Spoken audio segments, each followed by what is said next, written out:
This is MacroVoices, the free weekly financial podcast targeting professional finance, high net worth individuals, family offices, and other sophisticated investors. MacroVoices is all about the brightest minds in the world of finance and macroeconomics telling it like it is, bullish or bearish, no holds barred. Now, here are your hosts, Eric Townsend and Patrick Ceresna. Now let's get to that chart deck. Listeners, you're going to find the download link for the post-game chart deck in your Research Roundup email. If you don't have a Research Roundup email, it means you have not yet registered at MacroVoices.com. Just go to our homepage, MacroVoices.com, and click on the red button over Anas's picture saying, looking for the downloads. Now, Eric, let's cover crude oil starting with the EIA inventory. EIA printed a build of 1.8 million barrels of crude oil. Cushing, Oklahoma posted a build of 1.3 million barrels.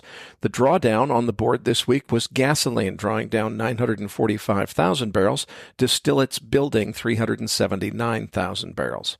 U.S. production held unchanged at 13.1 million barrels. That's quite a few weeks in a row with no change. Makes you wonder if they're really updating the data.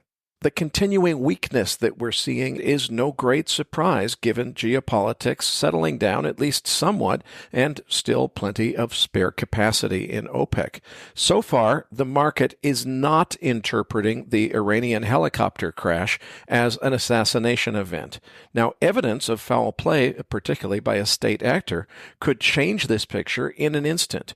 But unless and until such evidence emerges, the market is quiet and time spreads are still retreating, which further supports a flat to down market outlook, barring a geopolitical event, which seems entirely plausible here. Now, there's no denying that we've been in almost a 2-month downtrend in crude oil, including the last month we've spent below the 50-day moving average. But this has still been more or less a 50% retracement of the first quarter of the year rally.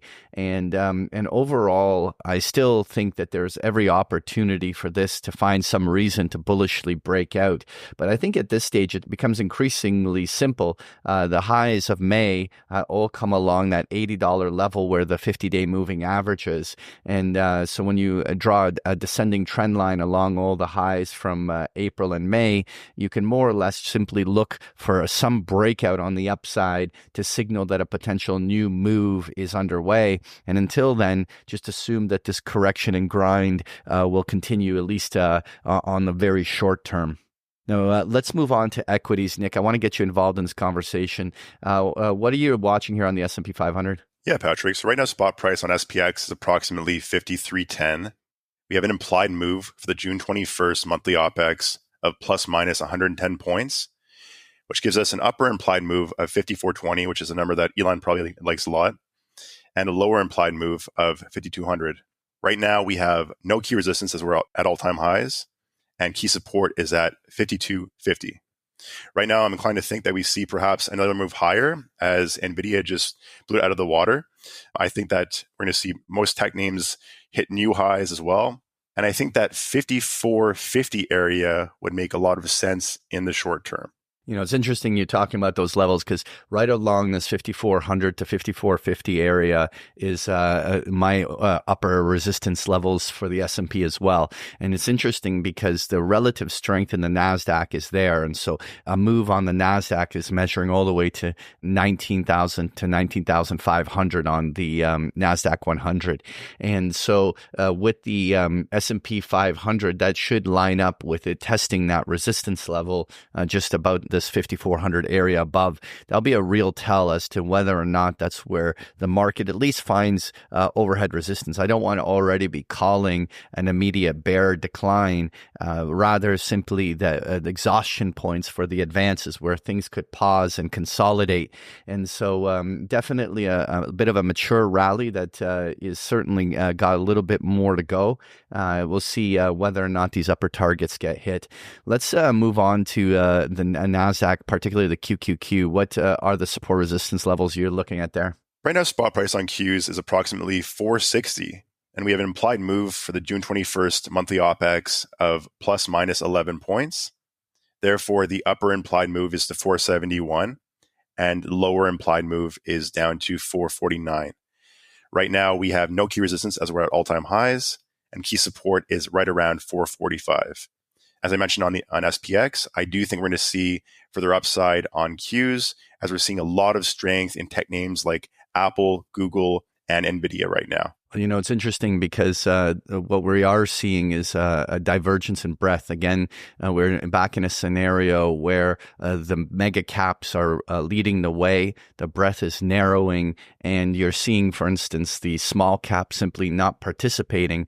Like, as an example, you know, the Nasdaq's up 1.25%, and then Russell today is up 50 basis points. And so you have a scenario where it continues to lag and has not made those higher highs. So definitely you're right. The NASDAQ has been the leadership. It continues to be that way. And with this move, there's certainly upside for a few more pushes to the, as all of these things are gaining some short-term traction. What will be really interesting is to see where the exhaustion point of this advance is. It's already been 3+ weeks of sustained up price action. At some point, corrective patterns do kick in. There's no sign of it yet, though, and NVIDIA just, I think, added a little fuel to the fire. Nick, though, I wanted to move on and talk about the volatility index. We got down to the 11 handle on the VIX. I mean, right now, being long gamma is and hasn't been cheaper all year. In fact, it's at multi-year lows on the VIX. You have to go all the way back to 2020. First of all, what are the ranges implied, and what are you thinking here? So right now with the VIX at about an 11 handle or so, we can expect to see roughly 0.7% top to bottom moves intraday on SPX. Right now, insurance is very, very cheap. And given that we see historically on even the strongest up years, typically 1 to 2 pullbacks in the range of 5 to 10%, we already had one down of over 5% recently. I expect another one to occur prior to the election, which means that we have basically June, July, August, September, October, so 5 months prior to that, in which I believe we'll see at some point a correction again of around 5 to 10%. So buying insurance now makes a fair bit of sense given how cheap it is. The question is are you buying insurance now, you know, where we're at 53.20 on SPX, or when we're at, you know, 5,500, for example, in which case your insurance may be far out of the money to be kind of useless overall. I think that, you know, perhaps buying some insurance around September OPEX would make some sense, and using spreads to mitigate overall outlay would make a lot of sense as well, assuming you have a larger portfolio that's exposed to SPX and NASDAQ as well. You know, on pages 7 and 8, I have 6-month and 1-year volatility. And this is what I actually wanted to dive a little bit into the topic you just mentioned here. Obviously, buying some short-term hedges hasn't been cheaper, but arguably it might be the right price for volatility going into the summer. Maybe the market staying up here and staying in a very tight range into June could be just a summer doldrums. But what I find really fascinating is how 6-month and 1-year volatility is also approaching 5-year lows. Actually, it is making 5-year lows, and we have to go all the way back to like 2018 and 19 to find levels where long-term volatility has been this cheap. And what I find really interesting about that, Nick, is the fact that the 6-month vol is already overlapping the elections, and including the very likely the first rate cuts from the Fed. And so when you're looking at 6-month and 1-year volatility being this cheap with so much future event risk, you know, I think that focusing on short-term volatility is the wrong thing. I think that it's the longer-term volatility that might actually be mispriced. And I think that focusing on some of these longer-dated options may make a lot of sense here. Yeah, Patrick. I mean, thinking past the election right now, if you look at how cheap insurance is, using, for example, you know, put ratio spreads or put butterfly spreads or even broken butterfly spreads, for example, out of the money and very, very wide, you can get very, very cheap insurance on theses such as, for example, a 20% pullback in the overall market. And this doesn't really present itself very often in terms of an opportunity because typically insurance is very expensive.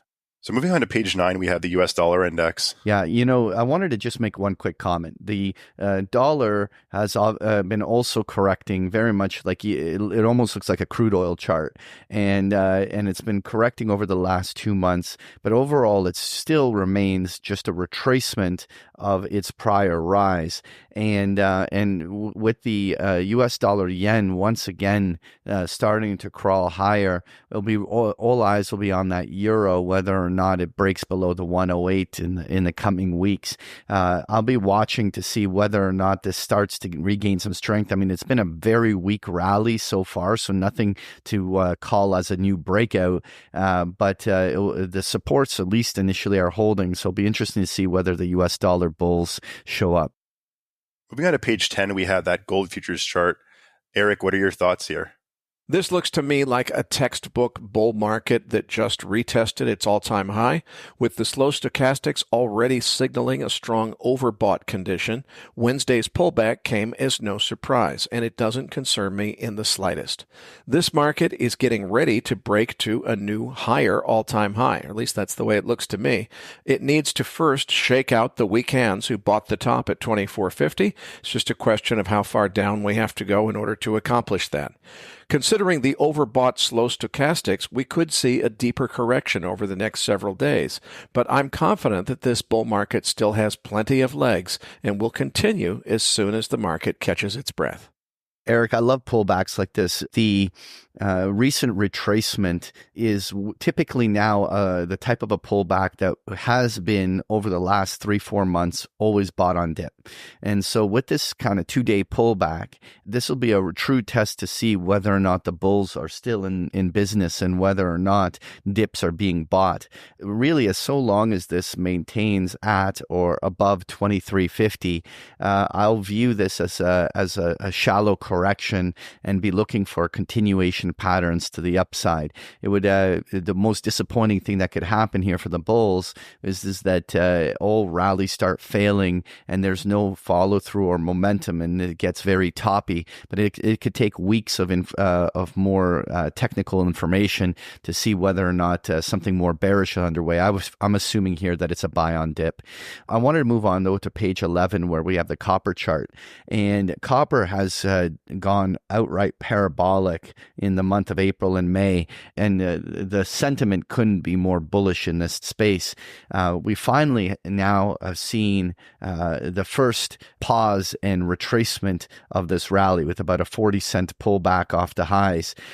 Usually the first pullbacks like this are usually bought on dip. So I think that with this type of a pullback here on copper, in the next 25 cents, I'll be watching to see whether the bulls can dig in, hold the line, and head that right back to the highs. Where I would become more concerned about this trend is if we see failed rallies and the buy on dip traders don't show up. But again, very similar to gold, you want to assume on the first go that buy on dip traders will be there. And so we'll be watching here in the next 20-25 cents on the downside. Now on page 12, we have that uranium chart. Eric, what are your thoughts here? I'm convinced the market has begun a breakout that will begin a big leg higher. As of Wednesday afternoon, we're pulling back to retest the breakout zone, which is a textbook pattern in technical analysis. Assuming that breakout level holds as support, we should see this market move much higher in coming weeks.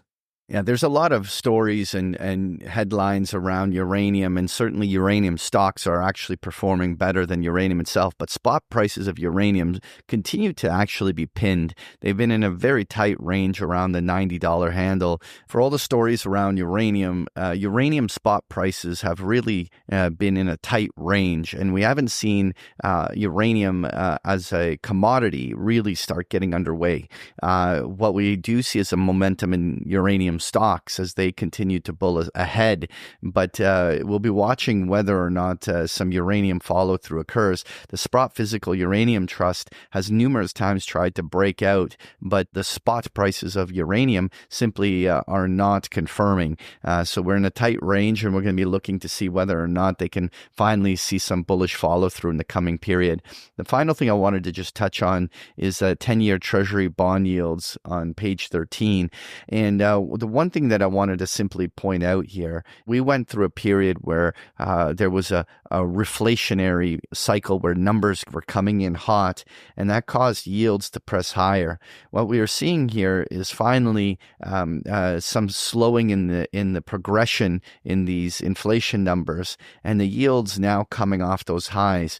I'm curious whether or not that 470 level on the 10-year will prove to be the high of the year. Now, it's very early to make that kind of a call, but what we're watching is whether or not the yields have any more pushes to the upside or whether they start to fail and consolidate lower. We're pretty much pivoting right on the 50-day moving average here, which is kind of just showing the fact that the trend that's been working higher on yields all year has really mean reverted, and this is going to be a key pivot area to watch in the coming days and weeks. Folks, if you enjoy Patrick's chart decks, you can get them every single day of the week with a free trial of Big Picture Trading. The details are on the last pages of the slide deck, or just go to bigpicturetrading.com.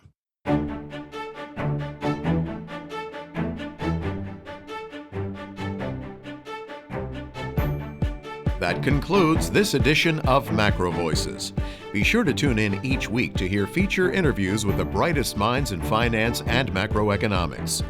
MacroVoices is made possible by sponsorship from BigPictureTrading.com, the Internet's premier source of online education for traders. Please visit BigPictureTrading.com for more information. Please register your free account at MacroVoices.com. Once registered, you'll receive our free weekly Research Roundup email containing links to supporting documents from our featured guests and the very best free financial content our volunteer research team could find on the internet each week. You'll also gain access to our free listener discussion forums and research library. And the more registered users we have, the more we'll be able to recruit high-profile feature interview guests for future programs. So please register your free account today at macrovoices.com if you haven't already. You can subscribe to MacroVoices on iTunes to have MacroVoices automatically delivered to your mobile device each week free of charge. You can email questions for the program to mailbag@macrovoices.com, and we'll answer your questions on the air from time to time in our mailbag segment. MacroVoices is presented for informational and entertainment purposes only. The information presented on MacroVoices should not be construed as investment advice. Always consult a licensed investment professional before making investment decisions. The views and opinions expressed on MacroVoices are those of the participants and do not necessarily reflect those of the show's hosts or sponsors. MacroVoices, its producers, sponsors, and hosts Eric Townsend and Patrick Ceresna shall not be liable for losses resulting from investment decisions based on information or viewpoints presented on MacroVoices. MacroVoices is made possible by sponsorship from BigPictureTrading.com and by funding from Fourth Turning Capital Management, LLC. For more information, visit MacroVoices.com.